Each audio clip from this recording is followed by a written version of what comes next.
My name is Matthew Marquit, and in this particular video I'm going to teach you guys what is a paper map and what goes into it. Now in following videos I'll actually talk about how to create one, but as I said before, this particular video answers the question of what is a paper map, and of course why is it important as a game designer. Now first things first, the obvious definition of course of a paper map is that it is a visual blueprint, right? A map, a floor plan, or an elevation of a level design. Now over here I've got some examples of paper maps. I'm going to bounce around a bunch of images that I acquired over the internet here and from past student work, right? But as we can see here, right, this is an example of a actual halo map, and we can kind of see from a top-down or a bird's eye view of what the map looks like, where the bases are, where some obstacles are, right, where the water, right, the stream or the river that goes through the level, things like that, right? And we're going to talk about all of this stuff, but the first thing I kind of want to mention is the idea of a paper map. When we hear the word, of course, we think of paper, literal paper, but I actually encourage you to always do your paper maps digitally, and we're going to cover that in a moment. Now, yes, you can do it in actual paper. Here is an example of the Shadow Complex game that you can get actually through Epic now, but you can see this is kind of a side-scroller Metroidvania type game, and so they have their elevational view that's drawn out. As they make mistakes, they erase them or whatever. So sure, you can do it like that, right? And of course, here's your original Super Metroid map, which I found on the internet, which is really awesome to take a look at. But the reason why I think that instead of doing them on paper, right, or a graph paper or hexagonal paper, whatever you have, is that digital, once you learn to do it, is actually way faster than it is to do a paper map, actual out of paper. Now, the other reason why I think you want to do it too is that it presents better, right? And as a designer trying to get a job especially, or continuing to find jobs in the future, your presentation of your work and how you show it is actually as important as the work itself. And so a nice clean digital paper map, right, such as this or another Halo 2 map as we can see here and so on, these kind of maps look really good presentation wise. So we'll talk more about how to create those later, but I want to first obviously talk about what a paper map looks like and what is included in it. Now I do also have an architecture background, not just a game background, but an architecture background. And some of this stuff I learned, of course, first in architecture. Now there are different types of perspectives. I'm going to jump these images in a second here, but I want to show in this version of 3D Max that I have here of a box. You can actually see the exact same box twice, one in a perspective view and the other one in orthographic view. Now perspective view is what we see in real life, right? Things closer are larger, things farther away are smaller, lines converge in the distance, right? Where opposed to orthographic, there is no perspective, right? There is no convergence of the lines, and objects that are close are the same size as far away, thus it kind of looks a little odd. Now this is a 3D isometric orthographic view, right? As we can kind of see here, but most paper maps are done using orthographic, but from a flat view. So just a front view, just a top view, right? If I was to hit T for top here, we can see right here, that's the top of the object, F for front, right? Or side view in this particular case, right? Or I can do L for the front view. We can see the small box. You can see there's no perspective. We don't see any of the sides of the box, the ends or anything, just nice perfect view. And that's kind of where we want to go. And as you can see here in like, an architectural rendering, right? This is an elevation or elevational view, right? As we can see over here, or side view. This is an isometric, right? Where there is no perspective. This shows you how they use, right, your side views to create isometrics, right? The two different side views and the floor plans and so on. But you kind of get the idea, and of course here are your floor plans, right? Just that top-down view, or what they also call as bird's eye view. Okay, so those are the different types of perspectives that you can get when you are creating a paper map. Now I also want to talk about topography real quickly. And topography, right, if we're talking about normal architecture or a building, sure, you just have the building, but when you want to show the landscape and everything around it, right, that's where we talk about topology. Now topology, as we can kind of see in this image right here, here's an example of just, kind of based on the way it looks, right? This looks like a snow-capped mountain going down into a valley, and you can kind of see this is the 3D view, but here's the topography topo view where it kind of shows you right here, right, elevation. This is 4,000 feet, and every one of these lines represents 100 feet, right? And then every 500 feet they do a dark line again. Now, it's not to say that you have to have topo maps or all maps need topo maps, no, but it does help you understand elevation, and this is one of the easiest and best ways to show how elevation changes. So if you're going to build terrain, you actually want particular mountains and valleys in certain places, this is how you draw it out. You can see in this image also, which is pretty good here, it shows an example, right, of the topo being, right, here's the hills, right, and you can kind of see it just kind of lines down. Here's the top of that hill and so on. So this is the side view and this is the top view using a topo map. Right, and here's another great example of a topo map, right? As we can kind of see, this is the 3D view that helps you kind of understand what's going on right here in this 2D view. All right, so that's topography in general. Now, another thing that paper maps do, so we got out of perspectives now. The next thing I want to talk about is kind of the idea of the multi-tier, right? How do you show going up and going down? Well, obviously in architecture, when they show different levels, or I'll give you an example of a past student work here. Here's a paper map from a past student where he has the base level of a building here and the terrain around it. Now, if you want to go up a level, right, you can kind of see right here, he has another floor and then a top floor here with a hole in the roof. So he kind of shows how the building's designed. He actually had to break it up into multiple images to show the different tiers. So that's, you know, depending on how complex your levels are, you might need multiple perspectives, multiple views. I even have an example over here in my professional maps of somebody. Let me see if I can find that image. Or do I not? I think I misplaced that image, but I did have an example of both top and side views, right, within the same image, which is clearly not in those. Now, I do want to show here in our paper maps here, this particular one right here, an example of how you show kind of multiple tiers in some cases. Right here is stairs, right? You show usually arrows point going up when it comes to making maps. So you see here this arrow, it's pointing up, going up the stairs that direction. This here is clearly a ramp, right? They use colors, right, and shading to kind of insinuate that this is a ramp. And so those are just some of the ways that you can show things like ramps or stairs or elevators. Now, while this is just a tower in this particular paper map, elevators actually are shown like this. It's a box with an X going through it and so on, right? Or teleporters that will raise you one level or whatever, right? But that's kind of the idea of the multi-tier map. Right? Now, I want to talk about what actually goes into paper maps, though, beyond just the perspective, beyond the views, you know, how many different versions of the paper map you need. And those are some of the common elements here. So things like area types, pathing, and a placement of certain types of things. So, and then also objectives, design notes, and of course your legend and key, which shows you what everything means. Now, the first thing is your area types, right? If I go to this image right here, back to this image right here, it's clear where there's grass, right? It's clear where there's kind of like dirt or sandy area, right? Where the water is and so on. And this is all based on kind of the color, right, of it. And this is very helpful, right, as we take a look here, things that are playable, not playable. Obviously, it's not playable out here, right? We can tell there's just nothing out there. So the way they designed it, and the same thing with these walls, it feels very obvious that these are the boundaries, very hard, like rock boundaries that the player can't go through. So that's kind of understanding the playable versus non-playable areas. Same thing here, right? This is grayed out, the areas, right? We know, we can just look at it and go, yep, here's where the player can go, here's where they can't go, and so on.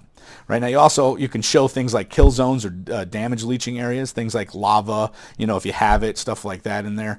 But, you know, these are just examples, of course, of what we can kind of see, where we can play and not. And then restricted traversal areas, things like where only the player can walk or drive or swim or fly or so on and so forth. You'll show that through some sort of visual means also. The terrain types themselves, right, grass and road and ice and water can all be done in a lot of cases using kind of colors, kind of imagery. You can even show you back here. I do have a picture of someone who actually did a physical paper map on a hex thing here, as we can see. But they show like different terrain, right? This terrain is forest, right? Because we can kind of tell it's green. It's like little kind of cloudy-like lines. This right here is swamp area. This is kind of a universal sign for swamp or marsh, right? Here's your topo maps of some, you know, higher mountains and things like that. And it's clearly on an island, right? Based on the way it looks and the colors, as we can see the water that kind of surrounds it in a little lake or pond in the middle. right? So this kind of gives you just an idea of some of that stuff and how you can show area types, right, within your paper map. Now, another thing is known as pathing, all right? So pathing, things like critical paths, alternate or side paths, patrols, right, where enemies are moving, and your stationary enemies, things like camera line of sight, stuff that you would see like a vision cone like you see in Deus Ex, right, or Metal Gear Solid, right, those vision cones in the radar. Those are kind of things you can stick in your paper map, right? And I'll give you some examples here of some past students who've done some great jobs of that. And this particular student shows a critical path through a StarCraft 2 map. And this green line represents where the player has to go. So a critical path is basically the path of least resistance. How do you get from A, the beginning of the map, to B, to the end, right, quickest possible? No side stuff, no exploring, nothing. Just get the stuff you got to and move on. That's what is known as a critical path. However, the student also has these little dotted lines right here, and you can see here enemy patrol. Right? These little dotted lines represent where the enemies move. So they're moving and rotating around this little kind of forest area over and over again. And there's multiple ways of doing it. You don't have to do it like with a dotted line. In fact, one of the things I'd like to mention is that in paper map design, there is no one way to do everything, right? It's kind of up to you how you want to do it. You just want to be able to convey a message. So whatever makes the most sense is what you want to do. Now I have a couple of maps here. I believe this one in particular that does show some enemy placement, right, and movement, right? So padding back and forth. You can also see that in, let's see, I believe this map here, right? So this particular paper map shows enemy movement, right, going in and out of this room here with the arrows, right? And then even the player's path where they're supposed to be going and so forth. Right? So those are different ways of showing that kind of content within it. And I even have students like sometimes you have so much information on a paper map. Another reason why you want to do digital, right, is an example like this. This student had a lot of information. He wants to show a nice clean map where everything is, but he also has another version, as we can see here, with your critical and then even your secondary, like your alternate paths, right? So where you can get some extra content and stuff like that. So that's obviously, as I said before, another reason why you want to do digital, because you can turn on and off certain layers, render out certain images and show the content that you want. Okay, so the next thing after pathing is the placement of all of this stuff. So we've seen it already in multiple maps, right? I can load up, actually I'm going to load up here a professional paper map, one done for Halo 2 long time ago. And there's just so much content. I mean, this is insane. Like, this map is huge. Obviously, it's something you wouldn't do unless you were in the industry, because the sheer scope of the map. But this gives you an idea, right? You have all these little icons everywhere that represent things. Like, these are clearly blockades, right? And here's enemies. Here's the weapons the enemies drop, right? Here's like a drop ship, right? And the different waves that come out of the ship. You can just tell this by looking at the image. Nobody told me this, but you can look at it and just see the way the lines are, and number one, and things like that. And all of this stuff, of course, is detailed out down here with your legend or key, right? And so it shows, like, if you actually have a side profile view of a gun, use it, right? Put it in there because it makes the most sense. Nobody needs to go, what is that? Let me look at the key or legend. Even better is just make it look exactly what it is. What kind of enemy are these, right? You can just see them. You can see that picture and know exactly what it is. So things that you place throughout the map, of course, are things like, where does the player start, or spawn points if it's a multiplayer map. Obviously, you don't have a critical path in a multiplayer deathmatch level, right? But you also items and pickups. Where can you get things, health and things like that. Enemies, allies, NPCs, as you can see, right, obviously in this map.